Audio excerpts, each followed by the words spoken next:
Welcome to the Land, Leisure and Tourism podcast, where we explore fresh ideas, drive innovation, inspiration and growth at the land, leisure and tourism sector. Our mission, to empower businesses and arm you with the knowledge to help you grow and succeed in the tourism industry. I am your host, Agustina, and each episode we meet with some of the most innovative companies associated with the Land, Leisure and Tourism show that happens every November at the NEC in Birmingham. And today's episode is no exception. We are back at Drayton Manor and we have a very special guest from the Experiences Group, a company known for creating very unforgettable visitor experiences across the whole of the UK.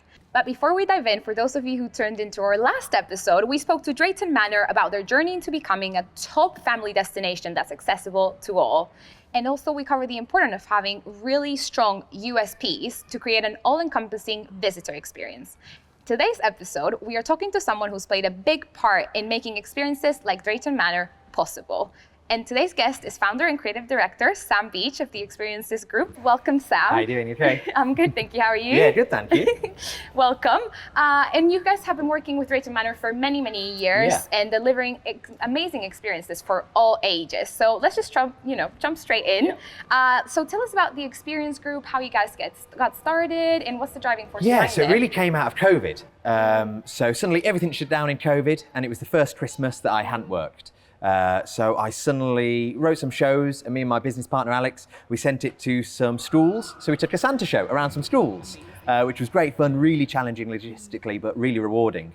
Within a couple of days, we'd sold out the whole of December. We were doing 2 shows, 2 schools a day. It was really exciting. And my cousin called me up and said, can we have Santa come and visit our house? Because we can't do it to Grotto. So I visited them in the evening. With Santa, of course. And then we thought, great, we can visit members of the public's houses, stand outside on the driveways and bring a grotto to their house. Within a week, we were sold out till Christmas Eve. So we did 40 families on a Saturday and Sunday, 10 on an evening, schools in the day, and created loads of fun Christmas experiences. We got to Christmas Day and thought, how can we replicate this throughout the year? Obviously dinosaurs. Obviously, that sounds like the perfect response. So we invested in 2 dinosaurs and soon realised we couldn't go to people's houses with them. I mean, I would love to have a dinosaur in my backyard, to be honest. So we sold it to a visitor venue, an attraction, a farm park, as a summer of dinosaurs. And then 4 years later, this summer, we've just done 30 venues this summer holidays. So it's gone from 1 venue over summer to 2 venues to 3 venues and lots of different to suddenly, 30 venues in one summer. Yeah, and I feel like at the time that you started as well, it probably meant a lot to people because it was a very difficult time. So kind of sharing that magic while you could, I think absolutely. That's a great People were time. just at home on their iPads, on their phones, suddenly being able to come out and see these like 3D models running around and live shows. And the business has just grown from year on year. So we get to work with some amazing partners like Drayton and other theme parks. And you never work a day when you're working in this industry. That sounds amazing. Yeah, it sounds like a lovely day at the office. And you've definitely carved out a niche, become a leader in the industry, and it sounds like you've had a great impact in different UK attractions. So how do you work with places like Drayton Manor to create programs that, to convince people that maybe haven't considered coming before? Yeah, so we need to look at the calendar. So summer, Halloween and Christmas, they're typical event times. One place we worked really exciting with Drayton is Feb half term. So in the month of February, where for visitor attractions, it's normally quite hard to get people to come out. They've just had Christmas, it's 2 weeks off. So we delivered Dino Breakout. Now, dinosaurs at visitor attractions aren't new. A lot of visitor attractions across the UK do them. But what's really exciting about Drayton is we had the brief to create a dinosaur experience like no other. So we had a budget to work with. We worked very closely with Ollie to develop an event that was really unique to Drayton in both scale and placement. So we worked closely with the team to position dinosaurs across the park in unique areas. We put a Spinosaurus in Vikings area. So it just felt like it wasn't an event. It was almost a happening. The dinosaurs were always here. We had a parade, we have live shows. So really working with venues to fill their gaps and bring visitors to times where it's harder normally to get that footfall. Yeah, no, and you're bringing, you're telling a whole new story, you're enhancing the experience for the kids as well. When you come and see a dinosaur, it's, Exactly. It's amazing. And it's how you can bring that story to life. So the story at Drayton in the first year was the dinosaurs have broken out, they've got the dino trail, suddenly they've all come to life and they're all over the park. Events like that, it's great having a dinosaur, but how can you then tell a story? Exactly, yeah. You're creating so much more than just a visual. Yeah. That's amazing. And it sounds, like a great strategy that you guys have. And what do you think you would tell companies starting out? Because it is quite daunting, if you're a smaller business trying to attract new visitors, what advice do you think you would give? Speak to other venues, really important. Don't feel like you're in this alone. network, go to places like Land, Leisure and Tourism, really go out there, speak to other venues, speak to suppliers, but just find where you want to be in the market. No one's going to, in the first year, suddenly turn into Walt Disney World. As much as we'd all love to, it ain't gonna happen. So it's really about finding that growth, finding your place in the market, but also working out what's your budget, what's your footfall. If you've only got a limited budget, let's not try and do a Christmas event for the whole of December. Let's really start, but look at where it can grow and plan not just for this year, but for the next 3 years. So from a consumer, I can see this event is getting bigger and better every year, and then I'm a loyal follower. But really find the right supplier, find the right partner, and listen to them, trust them, but shop around, chat to everyone. And that's where places like Land, Leisure and Tourism, it's great for us. We get to speak to loads of venues, but also other suppliers, so we can build our knowledge and our team. Well, it's that thing that there's no silly questions ever, and the more knowledge you can get, learn connections, it's always valuable. There's no, Exactly. And my first question to a venue is always, what do you want from the event? Do you want it to be a revenue event, so you make profit? Do you want it to be a footfall event where you just use it to get new guests here? Or do you want it to be an awareness event? Is it almost like a bit of a viral campaign? So great, dinosaur at a shopping centre, let's get loads of publicity from it. So what do you want from it? That's really keen to understand as a supplier. But I think also it's important for the event managers to ask themselves that. Yeah, no, that sounds amazing, because it's like knowing not only your product, but what you want to get out of it and your intention also, in the year's growth. Yeah. That sounds amazing. And you guys now have an in-house video team. You create and you deliver from beginning to end. Is there any crazy requests that you guys have had that come to mind? 3 spring to mind instantly. The first one, Santa on a ski slope.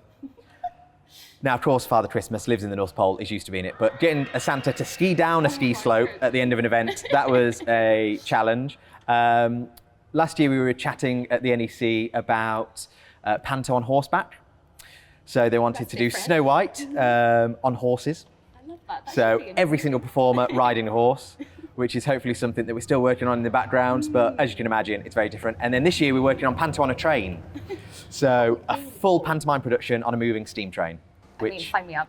Sign me up. I'll be the first one there. I can't wait. That's really cool. I feel like those ideas as well bring so much, creativity out of you, because you do have very little to play with. So, you got to make the most of what you have. And when a venue says to you a really outdoor idea, it's great to be able to go, yes, and. Okay, what do you want? You tell me what you want, and then we'll find what we can achieve. But let's go out there. Let's blue sky thinking. Anything's possible in the events world.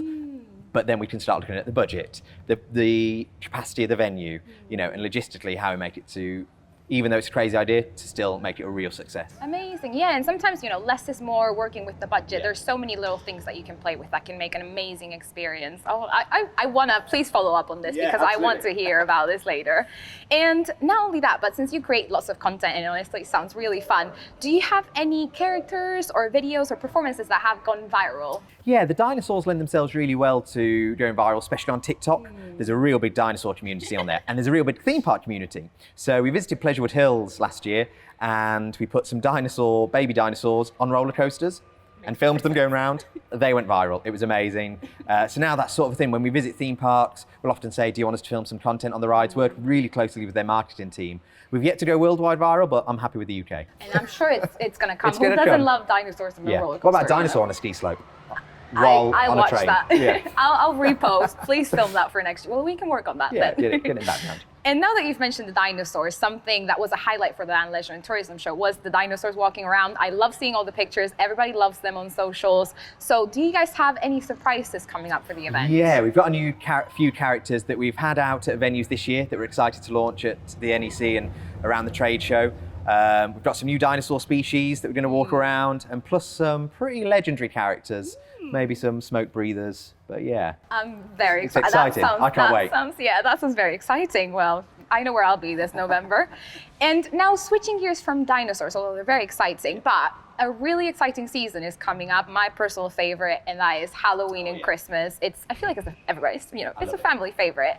So what types of events are more popular in your experience? Do you think there's a rise in spooky horror fun, or maybe more family-friendly Halloween? Yeah, we're definitely seeing a growth in adult scary Halloween. A lot of farm parks are doing it because they've got the space. But equally, what we're seeing a rise of now is venues where they want to do family spooks in the day and then flip over, maybe 2 hours turnover time, and do an adult scare event in the evening. I think both of them have a real good place in the market. And I think there's a lot of growth for them still in the UK. So every year I travel across the UK going to all the scare events. I'm addicted to it. But I also go to America, and out there it is huge. And it's nice to see we're slowly getting to that stage. So I don't think we're even at the peak yet. I think there's going to be some really exciting venues come out. I know a couple of venues we're talking with, and also ones where I'm just seeing, the event managers chat about it on LinkedIn that I cannot wait to visit in the coming years. Exciting. I think Halloween's going to be really big in the UK, so people should get involved, but get involved in a way that really suits their venue. Let's not try and, turn it into something it isn't. Really find your USP, and I can't wait. I love Halloween. It sounds like I get scared of literally anything and everything, so I probably won't be going I'll be going during the day personally. But that sounds amazing because, like you say, you have one venue, but you can turn it into many different things. So you're making the most of what you have with many, not that many changes. That actually sounds very exciting. They can get the most out of their investment as well. If you're only putting X amount of infrastructure in, but you can get 2 lots of visitors, brilliant. That's amazing. Yeah, especially for the adults as well. Get everything. You're also seeing a couple of scare events now move into the Christmas period. So they're retaining the horror, and they're now doing Krampus and Bad Santa. So I think that's a place where we're certainly working hard on Halloween this year. So we've got some exciting projects in the pipeline. Even for next year, though, it's never too early to start planning for Halloween, especially the bigger projects. Get a real good marketing campaign going, and it can be a real good event for your venue. Yeah, it's never too early to announce. People get really excited I'll about plan for 2030. I mean, I'm bringing out the pumpkins now, so it's never too early. And how do you think this compares to Christmas then? Very, very different style. Very different style. I think they're both. You really have to, with Halloween, find a real fine balance between your family event and your adult event. Yes, there is a crossover. You want to entertain the children and not scare them too much whilst keeping the adults entertained with the right level of spook. Whereas at Christmas, it's about capturing the family as a whole. I think it's much more important to, rather than saying, right, this is a child's event, to go, let's look at the whole event for families. You can put a lot more budget into it then, but also I think there's a level of satisfaction the guests get from it, having seen their children enjoy it. There's a longer duration. Halloween in the UK, most events are starting start of October, mid-October, and run to the 31st. Christmas, we've got the great run-up of November to December. It's like 2 months of Christmas. So there's a real good time to maximise on that investment. That sounds really good, yeah. And I think, a whole month, 2 months of Christmas is perfect. And so now going back a little bit to Halloween, now that you said that you love spooky things, do you have any experiences that you think stand out to you that you've, as a guest? Yeah, I was setting Halloween up in a castle last year, and I managed to scare myself I know the castle has loads of ghost stories, so we built it all on this ghost story, and it was really exciting. And then I was installing a sound system, and one of the sound effects went off on their own, and I was convinced I was in a horror story. I texted my loved ones and said my goodbyes, which is really, really good fun. No, I'm not coming back. But last year, I visited some really unique venues. When I was in America last year, we went on a haunted ship, and they'd installed a whole Halloween event on this ship. And it was so cool to see a venue really making their venue, their space, a main character. Rather than putting this big overlay and turn it into a circus, they're like, no, we are on a ship. And it was honestly the most terrifying thing I've ever done. Likewise, we worked with a farm park last year, and they've never done adult Halloween. It's always been family, and they do it really, really well. But last year, they ventured into a Halloween evening event focused on pumpkins. And, it was really low key. We were just seeing how it works, but the guests didn't know what to expect. So suddenly these cottages in the daytime, which were really fun and quirky, we had an hour, we put loads of fun effects in them, some real big smoke jets, some clowns with air horns, and it was terrifying, purely because it was new. And it was sold at just the right age. So that was probably one of my favourite ones we delivered last year. It was good fun. Oh, that sounds fun. Again, I'll be running the other way, but that sounds amazing for anybody that loves Halloween. So now that we spoke all things spooky, back to Santa Claus, which is, I feel a lot safer in that realm. What do you think was a really special event that you've worked on around Christmas time? Yeah, so we worked with a Heritage Railway last year to bring Santa onto the train. And it was really special because the event had run for some time. With a different supply, we were brought in, and it was really nice to just put our spin on it. We were given free rein, and so we made everything suited to the train. So all the elves had little wooden buttons to match the interior, the costumes were custom made for the train, and all the activities that the elves were doing as they went through the train. It was like a real immersive, an hour and a half experience, just full on with all the elves. Father Christmas coming around, the gift was really nice. There was warm hot chocolate, there was cookies. Yeah, it was real, like I'd just go and visit it every day. I turned it into my office, had my own little compartment. And that was real special. It was warm, the actors loved it, Father Christmas loved it. But working with venues where we can really embellish the venue. We worked with a lot of castles. So rather than doing this big overlay of let's turn this castle into a real big theatre, using the Great Hall to be the showplace, but also be a character in the show. That's what Christmas is about, because people are going to that venue for a reason. and that's where they'll get the repeat bookings. So I love places like that where it's just got a lot of character, a lot of warmth, and you feel fuzzy, and I'll take all my family along. I love yeah, it's that. good fun. Oh, I can't wait for this year's Christmas. And I feel like you say, make the place a character, because you're telling that continuous story from the moment you walk in. You're immersed in the story, and I think that definitely adds that value to people, and saying like, oh, I felt, it's a different feeling that you get at a different place, and it's unique to that place, which is amazing. And now, for smaller businesses maybe thinking of expanding into festive or themed just activities, what advice would you give them? The first one is really to know your capacity. Now, that's a real challenge. We go to a lot of venues and they say, great, our site can hold 5,000 people. Amazing, which is great when you're doing an open day where you've got all the attractions open.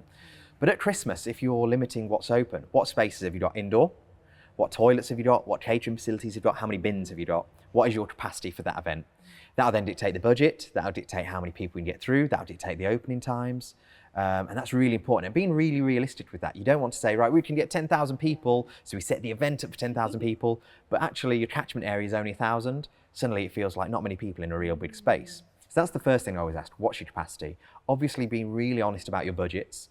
Yes, this is where you want to be, but where are we now? But a smaller budget doesn't mean a smaller event. It means we can spend that money more tactfully. Do we concentrate it in key scenes? Do we concentrate the actors in one area? How do we do it to maximise that budget so the guests don't know the budget was that? And yeah, really understanding where you want to be. So don't give all your surprises away in year one. Yes, we can do all this, but shall we save some for next year to get those repeat customers, to get those guests coming back and back? That's really the sort of thing I'd ask venues. We always work closely with them, monthly catch-ups, to understand what is it they want from the event, and also to find out some real niche quirks about the venue that we can play with. Yeah, I think that also goes back to what we were saying about, sometimes less is more, and using creativity, 100%. And that's when it can hit in, and you never know what ideas you're going to become when you have maybe a smaller budget. And then as well, when maybe next year the customer comes, they're going to see all that growth as well, because if you start at the top and maybe it doesn't go as well as you expect it to, but then you just start building on that, and it makes an amazing really experience. just do what you can to maximize the guest experience. Yes, commerciality is really important, but the minute you put the guest experience at the forefront, you're always on for a win. The reviews will look after themselves, the return guests will look after themselves, marketing in many ways will look after itself, they'll start posting photos. If you entertain the guests and ensure they have an amazing time, you're going to win.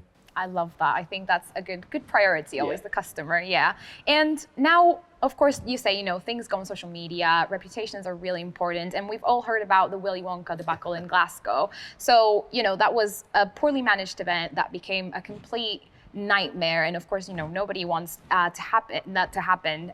So what do you think is the right balance between crafting, a good event that people think they got their money's worth, but also managing expectations? It's quite difficult. Expectation management is really important, both internally with your internal teams, your marketing team, your operation team, but also your guests. One of the risks that I see coming in to venues is now AI is so accessible. It's at everyone's fingertips. In theory, anyone can become a graphics designer. The minute you type into ChatGPT, type away, I want a cat wearing a top hat on a unicycle, you can get that artwork. What a true graphics designer can do, though, is capture the essence of the event. Typing that into AI, that gives you what you want, not necessarily what you're going to get. So it's so easy to mistakenly lie about where your event's going. With venues, you always have monthly catch-ups, and I think that's really important for any venue engaging with the supplier. Have those constant catch-ups. Yes, it may be really busy at Halloween, but some crucial decisions need to be made in October. Having those catch-up with your suppliers, but also having the catch-ups internally with teams, your marketing team, your operations team, your food and beverage team. Let's walk through the event. Let's bring some concept art together, some renderings, go, right, are we all happy? This is what it's going to look like. Is this realistic, Mr. Supplier? Is this realistic, Mr. Operations? Marketing, is this what you're selling?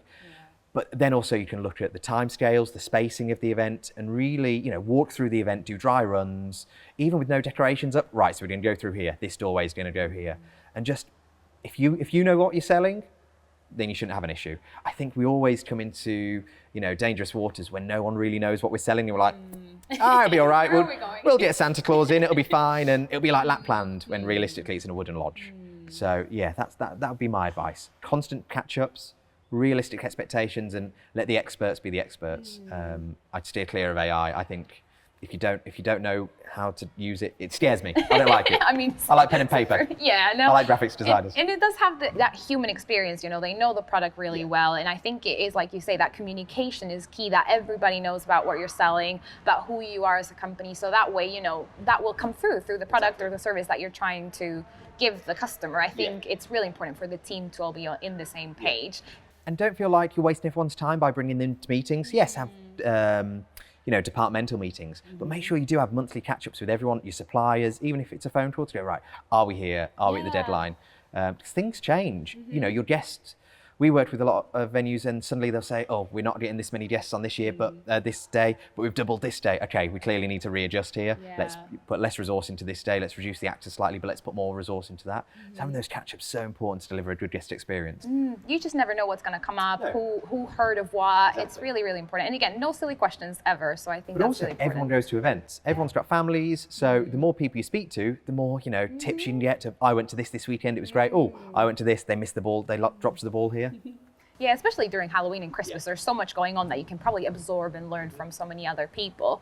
100%. And also now, talking about going into events and going to all these fun activities, between kids and adults, who do you personally think enjoys these experiences more? That's a real good question. I mean, I'm a Disney kid at heart. I'll be the first person in every single line ever. So I have a biased I will push opinion. the kids out of the way to get to the front of the parade. That's my problem. No, I think, I'm going to go out there, and controversially, I think adults enjoy the events more. I think at Christmas, kids are naturally enthralled by the magic. It's they're meeting Santa, they're meeting these elves, amazing. That's not to say they don't enjoy it. However, I think the adults get a new level of enjoyment because they're enjoying the event, they're getting the mulled wine, they're getting the cookies, but they're seeing their kids having a level of enjoyment and excitement and magic that's really hard to replicate at home. It's really hard to see, a kid's eyes open when they see a live dinosaur, or an eyes open when they see Father Christmas in front of them. And the parents can't replicate that, but they have facilitated it. So I think there's a real magic in that. That sounds, it's honestly one of my dreams to dress up my little kids and take them to a castle. I don't have kids yet, but one day I'm sure that'll come because I can, that sounds amazing. But I think adults, and I think that's why it's really important not to neglect the adults. Yes, the kids are our main focus at Christmas, but get the adults along because it's going to be so magic for them. And they want to cherish, their kids will be grown up one day. Let them cherish their memories. Yeah, exactly. And they'll be the adults one day bringing the kids, as well. And ultimately, they're the ones with the wallet. If they're going to spend on site, a happy guest is much more likely to spend on site. And there's so much that you can add to the experience, whether that is food, merchandise. Yeah, drinks. The more you can make bespoke to your venue. Again, it always goes back to bespoke to your venue. My nephew, he's got presents of when he visited a venue that I worked at every year, and they're just on his shelf every Christmas. They come out all the different toys that he got from Santa, but they're really unique to that venue. So it becomes a part of their household. I love that. Yeah, it becomes a little tradition, doesn't it? And then maybe one day when you're a grandpa, it's like, oh, I got this, when we went. I love that. Yeah, I think it's so important to add it to that story that we were talking about. And now talking about unique experiences, and you were saying, for example, here at Drayton, you guys created a story of how the dinosaurs were escaping. Yeah. What do you think is so important about making an event or an attraction so memorable? What makes it special? I think it all starts with a story. Everyone can get behind a story. As humans, our natural instinct is we want to hear stories, whether that's talking to each other, reading books, watching films. The minute you have a story to your event, everything can be built into it. A queue for Santa is no longer a queue. You're walking through a toy shop. You're interacting with these different characters, whether that's animatronics, statues. But I think it's really important to add as many elements as possible to it and really drive it forward in the marketing, keep the marketing going post-event. And just make it truly unique. Do what you can do to make guests go, I want to come back each year. I think that's really good as well, what you say about the marketing, making it year-round as well, because, you need to remind people you're here and also remind them, when you're planning the holiday season, it's a difficult time, you're always busy, but it's like, oh, wait, we actually need to plan for this day because we need to go here. A lot of venues can do the same events. A lot can do Christmas, a lot can do Halloween, but having a unique experience drives, you look at it, and if you get the branding right, if you get the branding on site right, a photo in front of a smoke-breathing dragon with your branding behind it, that's unique to you. It gets everyone talking, and it gets people there in the quieter times. We see a lot of venues booking us now in spring on weekends because summer they can open, it's nice weather. But getting them there in spring, it's much harder to get that guest acquisition. So having a unique experience, whether it's bespoke to them or just a bit off the wall, just trying it for a weekend, it just helps get that footfall in through the quieter times, which I think is really important. A lot of our clients come to us and say, right, we want this in summer, which is great. Yeah, of course you want to maximize summer. But getting the maximum out of your quiet times, and maybe spending some of the summer budget a little bit earlier in the year will help balance the year cash flow wise. Yeah, and there might also meet some gaps, that if, other companies are not doing it, it's like, where can I fit in this, and maybe offer the visitors an extra experience that they haven't had before. And I think once you've got your guests on site, also looking after your members, if you've got season pass holders, annual pass holders, memberships. So you've got the dinosaur event, you've got whatever event it is during the day. What do you do though that's extra for your members? So do you do a private meet and greet at the end of the day? Is there an exclusive booking period? And that's when you can then also increase your memberships by saying throughout the year we do this, this and this. At Christmas you get a show where only members can come to and it's a little bit unique to you. At Halloween you get a private walkthrough. And how can you use these unique experiences to drive sales elsewhere? We work with a lot of dinosaurs. We go to venues with the dinosaur shows, and we'll have the dinosaurs run out with a cuddly toy that they can buy at the end. And that's good, just really have fun with it and chat to us. Yeah, no, I think that sounds amazing. Again, it's always coming back to that, telling the story, asking questions, and finding new creative spots that you can, tell a story with what you already have. Yeah. I absolutely love that, and it's made me so excited for the following season, to be honest. And last but not least, I know we've mentioned the Land Leisure and Tourism show quite a bit, but what do you think is the value in attending these trade shows and meeting people? The Land Leisure and Tourism is 100% my favourite trade show to attend. All my team know it. I'm there every day. I'm planning it already. I absolutely love it. And I think there's two reasons for that. One, I think there's the right guests there. There's the right visitors that we need as a business. Whether that's the right venues, the right people from the venues, the right buyers, the event managers. It's perfect. Everyone that I need is there on a golden plate. It's lovely. But also, it's a real good networking opportunity. So I always take time to walk around, speak to the other suppliers. We're so fortunate where we are. Every supplier is so full of knowledge. It's a good catch up. It's a good networking opportunity. I spend just as much time chatting to venues and visitors as I do with the exhibitors. And we've got so many jobs. And we give each other jobs. Someone that makes our costumes for our elves now, I met at the trade show. It's just so useful to connect, communicate, and have fun. I may not be able to supply something that Timmy over there can. Likewise, we'll take our baby dinosaurs around, we'll have photos with them, and we'll get people to their stands for them. Use it as a networking opportunity. Chat to other visitors, chat to other exhibitors, have fun with it. It's a real fun show. Everyone's in the business of fun. It's an amazing place. Everyone's there to have fun. Oh, I can't wait. And it is that thing that you say, you can collaborate with other people that can bring in their expertise, because sometimes maybe there's something that they can help on or bring onto your business that you just never knew you were missing, When I used to work as a venue, there'd be so many times I'd pick up the phone and I'd go, look, I'm trying to put on this event. Can I hear your thoughts? Can I come to your event as a visitor? Can you send me notes? And other venues that send me their debriefed notes, because we all want each other to exceed, because it's such a tight-knit industry. Everyone knows each other and everyone's supporting each other. It's honestly, it's a joy to work in at the minute. But just having those connections, and the Land Leisure and Tourism is such a great place to get those connections, to get those business cards, go for a coffee, meet up after. But as an exhibitor, I'm texting venues now saying, can we meet up for a coffee there? It's a great touch point as well, because we can then showcase our new products, but also introduce them to other suppliers, which are things that we can't do. I love it. Oh, that's good to hear. I'm really excited for this year's show. And I think that's all we have for today. It's been a real pleasure having you today, Sam, on the episode. And honestly, I loved your advice. Your insights have been fantastic. And I'm really excited to see all the dinosaurs and some special guests that we might see. Listeners, thank you so much for joining us today. We hope you enjoyed today's episode, and we hope to see you this November at the Land Leisure and Tourism Show at the NEC in Birmingham. And don't forget to follow us on socials to stay up to date with everything. We'll be definitely posting stuff about the podcast, so make sure to tune in, and we'll see you in the next episode. Until then, keep innovating and creating magical moments.